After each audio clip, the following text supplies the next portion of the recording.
অধ্যক্ষ মহোদয়, চৰকাৰী পক্ষৰ সদস্যসকলৰ যুক্তিবোৰ শুনি মই ভালকৈ বুজি পাইছো যে জাতীয় চিনাকি বুলি ক'লে সাহিত্য অন্যতম। কিন্তু মাননীয় অধ্যক্ষ মহোদয়, আজিৰ বিধেয়কখন এক ভ্ৰান্ত ধাৰণাৰে উত্থাপিত যে সাহিত্যই হৈছে জাতিটোৰ চিনাকি। মাননীয় অধ্যক্ষ মহোদয়, কথাষাৰ শুনাৰ লগে লগে আজিৰ সদনৰ মজিয়াত উতলি উঠিছে মোৰ শৰীৰৰ প্ৰত্যেকটো পালটেজ। মোৰ মন মগজুত বিশাল ঢৌৰ সৃষ্টি কৰিছে এটিমাত্ৰ চিন্তাই যে সেই তাহানি দানৱৰূপী মোগলৰ পৰা সমগ্ৰ অসমীয়া জাতিটোক ৰক্ষা কৰিছিল লাচিত বৰফুকনে। তেখেতে কৈছিল যে নিজৰ দেশখনতকৈ নিজৰ জাতিটোতকৈ মোমাই ডাঙৰ নহয়।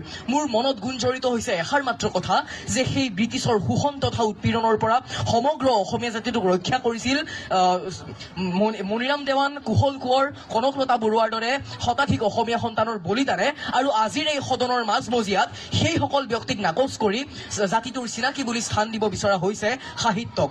কথাষাৰ অনুধাৱন কৰিবলৈ সক্ষম হৈছো বাবেই আজিৰ সদনত উত্থাপিত বিষয়টিৰ বিৰোধিতা কৰিছো। মাননীয় অধ্যক্ষ মহোদয়, বিষয়টিৰ সৈতে জড়িত হৈ আছে তিনিটা কথা: সাহিত্য, জাতি আৰু চিনাকি। প্ৰথম কথা, চৰকাৰী পক্ষৰ সদস্যসকলে স্পষ্ট কৰি দিব লাগে যে কি সাহিত্যৰ কথা আজিৰ বিধেয়কখনত উত্থাপিত কৰা হৈছে। কিয়নো মাননীয় অধ্যক্ষ মহোদয়, সাহিত্য বুলি ক'লে আমাক লাগিব এটা নিৰ্দিষ্ট ভাষা। দ্বিতীয়টো কথা, স্পষ্ট কৰিব লাগে যে কি ধৰণৰ জাতিৰ কথা আজিৰ বিধেয়কখনত উত্থাপিত কৰা হৈছে। কিয়নো যদি উত্থাপিত কৰিব বিচৰা হৈছে ভাৰতীয় জাতিৰ দৰে এক বিশাল পৰিসৰৰ জাতিৰ কথা, তেন্তে মই ক'ম যে তেনেধৰণৰ জাতিৰ সাহিত্যৰ সৈতে কোনো সম্পৰ্ক নাই। হয় মাননীয় অধ্যক্ষ মহোদয়, ভাৰতীয় জাতিটোৰ কোনো সাহিত্য নাই। ইয়াৰ মূল কাৰণটো হৈছে যে যদি আমি এটা অসমীয়া কবিতা লিখোঁ সেয়া হ'ব অসমীয়া সাহিত্য, যদি আমি হিন্দী কবিতা লিখোঁ সেয়া হ'ব হিন্দী সাহিত্য।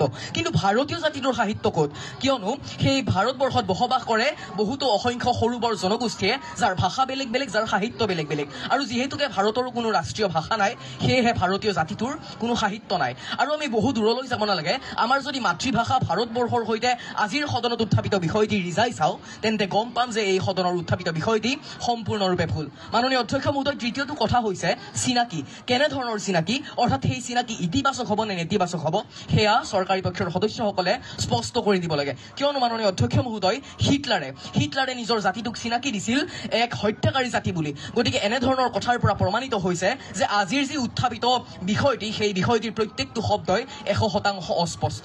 মাননীয় অধ্যক্ষ মহোদয়, আজি চৰকাৰী পক্ষৰ সদস্যসকলে কৈছে যে সাহিত্য সভাৰ উদাহৰণ দিছে মাননীয় অধ্যক্ষ মহোদয়। কিন্তু মই ক'ব খুজিম যে যদি আমি অসমীয়া জাতিৰ কথা বিবেচনা কৰোঁ, আজি অসমত বসবাস কৰে 3,57,13,000 ব্যক্তিয়ে। আৰু সেই 3,57,13,000 ব্যক্তিৰ জানো 10% ব্যক্তি অসমৰ সাহিত্য জগতৰ আটাইতকৈ উৎকৃষ্ট নিদৰ্শন সাহিত্য সভাৰ মজিয়াত উপস্থিত হৈছে?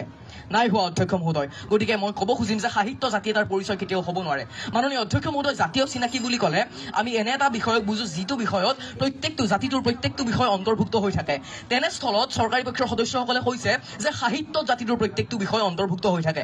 কিন্তু মই ক'ব খুজিম যে আগৰ সেই মোগলৰ বা আহোম স্বৰ্গদেউসকলৰ পৃষ্ঠপোষকতাত যিসকল সাহিত্যিকে বিভিন্ন ধৰণৰ সাহিত্য ৰচনা কৰি থৈ গৈছে, সেই সাহিত্যৰ প্ৰতিভাগেই আছিল ৰজাৰ ভাল গুণৰ।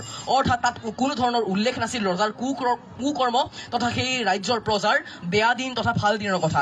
গতিকে মাননীয় অধ্যক্ষ মহোদয়, শেষান্তত মই চৰকাৰী পক্ষৰ সদস্যসকলক ভালদৰে বুজাই দিব বিচাৰিম যে সাহিত্য জাতিৰ কোনো পৰিচয় হ'ব নোৱাৰে। আৰু এটি কবিতাৰ জৰিয়তে মই চৰকাৰী পক্ষৰ সদস্যসকলক বুজাই দিব বিচাৰিম যে মোৰ প্ৰতিটো কামেই, মোৰ প্ৰতিটো চিন্তাই এই দেশৰ বুকুত ৰচে হয় সোণোৱালী ভৱিষ্যতৰ সপোন। ধন্যবাদ মাননীয় অধ্যক্ষ মহোদয়, ধন্যবাদ মহামান্য সদন।